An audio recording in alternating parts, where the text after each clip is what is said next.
रसिक श्रोते हो नमस्कार. सर्वप्रथम मी संघर्ष न्यूज चॅनल यांचे मनापासून आभार मानते. कारण आजच्या धावत्या युगात खरं तर आजच्या आमच्या तरुण पिढीला छत्रपती शिवाजी महाराजांच्या विचारांची गरज आहे.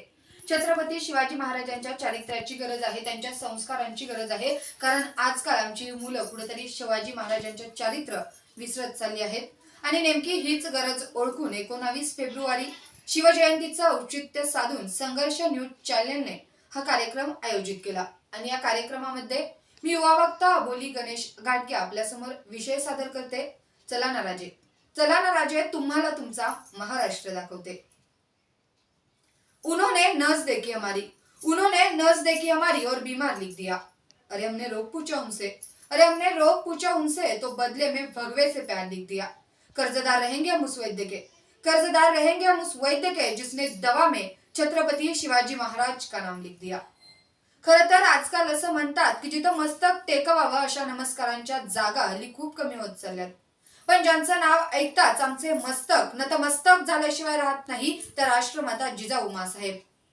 आज 33 कोटी देवांची कोट्यावधी मंदिर असतील पण त्यांची पूजा फार कमी माणसं करतात. पण माझ्या राजाचं आज एकही मंदिर नाही पण कोट्यावधी माणसं आज माझ्या राजाची पूजा करतात, ते छत्रपती शिवाजी महाराज. एक माणूस असतो तो एसटीची वाट बघत थांबलेला असतो. काही वेळाने एसटी येते, तो माणूस त्या एसटीत चढतो आणि निघून जातो. थोड्या वेळाने कंडक्टर त्या माणसाजवळ येतो आणि म्हणतो की साहेब तिकीट घ्या. त्यावेळेस तो माणूस म्हणतो की कंडक्टर साहेब मला 2 तिकीट द्या. त्यावेळेस कंडक्टर म्हणतात की अहो तुम्ही एसटीत एकटेच चढला, तुमच्या सोबतही कोणी दिसत नाहीये, मग तुम्हाला 2 तिकीट नेमकी कशासाठी हवी आहेत. त्यावेळेस तो माणूस म्हणतो अहो कंडक्टर साहेब एक तिकीट हरवलं तर दुसरं नको का. कंडक्टर हुशार माणूस. कंडक्टर म्हणतो साहेब तुम्ही एक तिकीट हरवलं तर दुसरं घेताय, मग दुसरं तिकीट हरवल्यावर काय करणार. त्यावेळेस तो माणूस स्वतःच्या खिशात हात घालतो आणि स्वतःच्या खिशात असणारा मोफत एसटीचा पास काढून कंडक्टर साहेबांना दाखवतो आणि म्हणतो मग हा मोफत एसटीचा पास मी नेमका कशासाठी काढून ठेवलाय. आज आमचंही नेमकं हेच झालं. आम्हाला पहिलं तिकीट मिळालं छत्रपती शिवाजी महाराजांचं, ते तिकीटही आम्ही हरवून बसलो.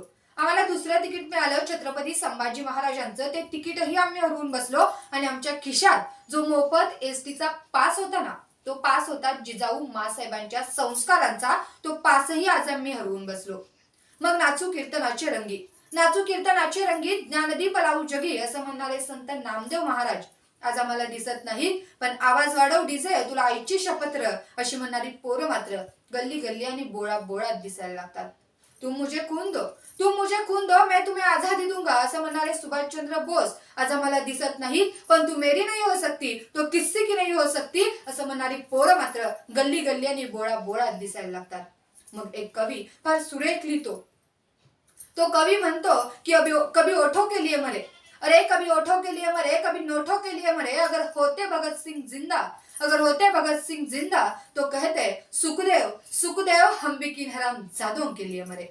महापुरुषांच्या विचारांचं बलिदान या मातीमध्ये व्यर्थ गेलं की काय अशी शंका अलीकडच्या काळामध्ये आम्हाला यायला लागली. कारण आजच्या आमच्या तरुण पोरांना कुणाला आर्चीचं लागीर झालं, कुणाला परशाचं लागीर झालं, कुणाला आजाचं लागीर झालं, तर कुणाला त्या डोळं उडवणाऱ्या प्रियाचं लागीर झालं. आणि 2022 मधलं अलीकडचं सांगायचं झालं तर कुणाला त्या पुष्पाचं लागीर झालं. पण आज खऱ्या अर्थानं आमच्या तरुण पोरांना छत्रपती शिवाजी महाराजांचं लागीर झालं पाहिजे, छत्रपती संभाजी महाराजांचं लागीर झालं पाहिजे, माँसाहेब जिजाऊंच्या संस्कारांचं लागीर झालं पाहिजे. कारण छत्रपती शिवाजी महाराजांना जिजाऊंच्या संस्कारांची जाण होती. छत्रपती शिवाजी महाराजांना जनतेच्या समस्यांची जाण होती. पण आजच्या आमच्या तरुण पोरांना नेमकी कशाची जाण आहे हो. खरं तर आजचा हा इतिहास आम्हाला समजला पाहिजे, आम्ही शिवचरित्र जाणून घेतलं पाहिजे. मग काय इतिहास आहे सर आमच्या महाराष्ट्राचा. खरं तर शिवाजी महाराजांच्या जन्मापूर्वी कर्नाटकामध्ये खंडगे नावाच्या सरदाराचा हत्ती उधळला म्हणून एक प्रकरण झालं होतं. आणि या हत्तीला शांत करण्यासाठी 2 तुकड्या तयार करण्यात आल्या होत्या. एक तुकडी होती जाधवांची आणि दुसरी तुकडी होती भोसल्यांची. जाधवांचे नेते होते दत्ताजी जाधव जिजाऊ माँसाहेबांचे बंधू आणि भोसल्यांचे नेते होते संभाजी भोसले जिजाऊ माँसाहेबांचे दीर. अहो हत्ती राहिला बाजूला, संभाजींकडून दत्ताजींवर वार झाला, दत्ताजी मारला गेला. आणि दत्ताजींच्या खुनाचा बदला घेण्यासाठी लहुजी जाधव पुढे आले. जिजाऊ महासाहेबांचे वडील लहुजी जाधवांकडून संभाजी भोसलेंवर वार झाला. संभाजी भोसले देखील मारले गेले. स्वतःचा जावई समोर आला, जावयावर देखील वार झाला, पण अखेर युद्ध थांबलं. जाधवांची माणसं दत्ताजी जाधवांचं मड घेऊन गेली. भोसल्यांची माणसं संभाजी भोसलेंचं मड घेऊन गेली. जाधवांची माणसं रडत होती दत्ताजी मेले म्हणून, आणि भोसल्यांची माणसं रडत होती संभाजी भोसले मेले म्हणून. पण जिजाऊ मासाहेबांनी रडायचं कुणासाठी? अहो, जिजाऊ मासाहेबांनी रडायचं कुणासाठी? एकीकडे स्वतःचा सक्का भाऊ मेलाय, तो दुसरीकडे स्वतःचाच दीर मेलाय. जिजाऊ मासाहेबांनी रडायचं कुणासाठी? जिजाऊ मासाहेब रडत होत्या या नादान महाराष्ट्रासाठी. अरे, आपल्याच मातीत आपल्याच माणसांचं रक्त आहे, हे कुठंतरी थांबलं पाहिजे. मग जिजाऊ मासाहेब शिवाई देवी समोर गेल्या आणि शिवाई देवीला म्हणाल्या, हे शिवाई देवी, हे शिवाई देवी, गोरगरिबांचं राज्य येण्यासाठी, दीनदलितांचं राज्य येण्यासाठी मला असा एक पुत्र दे. दगडालाही पाझर फुटला, वाराही शांत झाला आणि सन 19 फेब्रुवारी 1630 रोजी शिवनेरीवर शिवबांचा जन्म झाला. पुत्र जिजाऊंना झाला, पुत्र शहाजींना झाला, पुत्र अवघ्या महाराष्ट्राला झाला. सनई चौघडे वाजू लागले. पण शिवबांच्या जन्मापूर्वी काय परिस्थिती होती महाराष्ट्राची? 5 सुलतानी सत्ता महाराष्ट्राच्या उरावर थया थया नाचत होत्या. मंदिराच्या मंदिरं लुटलं जायची. आया बहिणींची अब्रू सुरक्षित नव्हती. आणि लुटलं जाईल म्हणून पोटची लेकरं तर सोडाच, आणि लुटलं जाईल म्हणून पोटची लेकरं तर सोडाच, धान्याच्या बियांना आणि गवताच्या पात्यांना उगवायलाही भीती वाटायची. घोड्यांच्या तापांचा आवाज येताच जनता भीतीने पळून जायची. आणि अशा अवस्थेत शिवबांचा जन्म झाला आणि महाराष्ट्रातील जनता म्हणायला लागली, अरे, किसी के पेट में से बाप पैदा होता था, किसी के पेट में से बाप पैदा होता था, तो किसी के पेट में से पाप पैदा होता था, तो किसी के पेट में से सांप पैदा होता था, लेकिन जिजाऊ ऐसी माँ थी यारो, लेकिन जिजाऊ ऐसी माँ थी यारो, जिसके पेट में से बापों का बाप शिवबा तैयार हुआ था, जिसके पेट में से बापों का बाप शिवबा तैयार हुआ था. मग काय परिवर्तन केलं या बापाच्या बापानं आमच्या महाराष्ट्राचं? खरं तर शिवबा लहान होते. दरबारातून इकडे तिकडे बागडत खेळत असायचे. त्याच वेळी दरबारात काही सरदार एका बायांचा नाच बघत बसले होते. शिवबा लहान होते, त्यांना समजलं नाही नेमकं इथं काय चाललंय. एका पडद्यामागून शिवबा देखील तो नाच बघायला लागले. त्यावेळेस जिजाऊ महासाहेबांची एक दासी जी धावत धावत जिजाऊ महासाहेबांकडे गेली आणि जिजाऊ महासाहेबांना म्हणाली, मासाहेब, मासाहेब, आपले बाळराजे पडद्यामागून चोरून बायांचा नाच पाहत आहेत. जिजाऊ मासाहेब रागाने लाले लाल झाल्या, मुठ्या आवळल्या गेल्या, रागाने नागपुड्या फुगल्या गेल्या. जिजाऊ मासाहेब तडक शिवबांजवळ आल्या. शिवबांच्या पाठीत एक जोराचा धपाटा गाठला आणि म्हणाल्या, शिवबा, शिवबा, या महाराष्ट्रात तुम्हाला बाया नाचवणारा शिवबा नाही व्हायचं. शिवबा, या महाराष्ट्रात तुम्हाला बाया नाचवणारा शिवबा नाही व्हायचं, तर या महाराष्ट्रात तुम्हाला बाया वाचवणारा शिवबा व्हायचंय. हे परिवर्तन केलं आमच्या बापाच्या बापानं. हा इतिहास आम्हाला शिकवला जात नाही. 4थीच्या पुस्तकात आम्हाला शिकवलं जातं, शाहिस्तेखानाची बोटं शिवाजी महाराजांनी कापली, अफजलखानाचा कोतरा शिवाजी महाराजांनी फाडला. आम्हाला 4थीच्या पुस्तकात शाहिस्तेखानाची बोटं शिवाजी महाराजांनी कापली एवढं शिकवलं जातं. याच्या पुढचा इतिहास आम्हाला शिकवला जातो का? हा इतिहास खुद्द शाहिस्तेखानानं लिहून ठेवला आहे. शाहिस्तेखानाला रोज डायरी लिहिण्याची सवय होती. या डायरीचं नाव होतं शाहिस्तेखान बुर्जी. या बुर्जीत खानानं शिवरायांनी केलेल्या हल्ल्याचा प्रसंग नमूद केला आहे. खान असं लिहितो की शिवराय आले तसे लाल महालातून निघून गेले. काही वेळानं गोंधळ थांबला. खानाची एक बहीण धावत धावत खानाकडे आली आणि म्हणाली, भाईजान, भाईजान, मेरी बेटी लापता आहे. त्यावेळेस शाहिस्तेखानानं स्मितहास्य केलं आणि शाहिस्तेखान म्हणाला, अगं घाबरू नकोस, अगं घाबरू नकोस, शिवाजीची माणसं तिला पळवणार नाहीतच, आणि जरी त्यांनी तिला पळवली असतील ना तरी बेफिक्र राहा, कारण तो शिवाजी राजा पोटच्या लेकीसारखी तिची काळजी घेईल. अरे, कोण कुठला विश्वास? दुश्मनालाही राजांच्या चरित्रावर. शाहिस्तेखान म्हणाला, ओ सिवा, किसी की उंगली काट सकता है, किसी की गर्दन मार सकता है, लेकिन ओ सिवा किसी औरत और बेटी पर अपना हाथ नहीं डाल सकता, लेकिन ओ सिवा किसी की औरत और बेटी पर अपना हाथ नहीं डाल सकता. उगीच प्रबोधनकार ठाकरे असं म्हणत नाहीत की बाबांनो तुमच्या चंद्रावर देखील डाग असेल, बाबांनो तुमच्या चंद्रावर देखील डाग असेल, परंतु शिवाजी महाराजांच्या चारित्र्यावर एकही डाग नाही. हा इतिहास आम्हाला ऐकायचा आहे, हा इतिहास आम्हाला समजून घ्यायचा आहे. पण आम्हाला शिकवलं काय जातं की शिवाजी महाराजांनी अफजलखानाचा कोतरा फाडला, त्याच्या पुढचा इतिहास आम्हाला शिकवला जातो का हो? हा इतिहास मुळात आम्हाला ऐकायचा आहे. हे शिवचरित्र आम्हाला जाणून घ्यायचंय. मध्यंतरी कोपर्डीमध्ये एका महिलेवर अत्याचार झाला. त्या नराधमांनी फार क्रूरपणे त्या बिचारीची हत्या केली होती. परंतु आजही त्या नराधमांना शिक्षा देण्यात आमचं शासन व्यवस्था यशस्वी झाली नाही. परंतु शिवाजी महाराजांच्या काळात चला एका राजाच्या पाटलाने एका महिलेची आबरू लोटली होती. ही खबर शिवाजी महाराजांना कळाली. खबर कळताच समोर कैद केलं गेलं पाटलाला आणि हातपाय कलम करण्याची शिक्षा दिली गेली. त्यानंतर शिवाजी महाराजांच्या राज्यात कधीच कुठल्या बाईची आबरू लुटली गेली नाही. ही होती शिवरायांची न्याय व्यवस्था.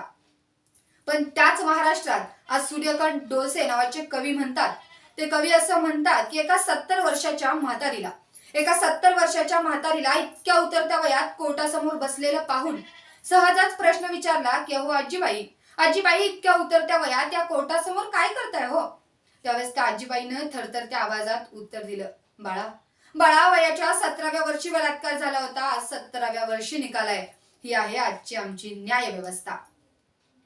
मध्यंतरी आमच्या मंत्रालयाला आग लागली आणि विज्ञान युगात राहणारे आम्ही, डिजिटल युगात राहणारे आम्ही 3 दिवस ती आग विझवू शकलो नाही. सगळी कागदपत्र जळून खाक झाली.